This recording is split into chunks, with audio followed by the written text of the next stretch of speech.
महाराष्ट्रातील वीज ग्राहकांना दिलासा देण्यासाठी महावितरणकडून अभय योजना सुरू करण्यात आली आहे। 1 सप्टेंबर पासून ही योजना अंमलात येते।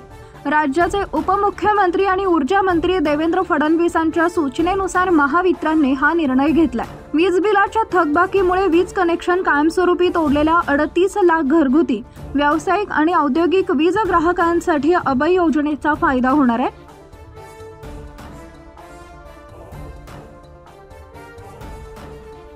या योजनेअंतर्गत वीज बिलाच्या थकबाकीवरील व्याज आणि विलंब आकाराचे एकूण 1788 कोटी रुपये माफ केले जाणार आहे।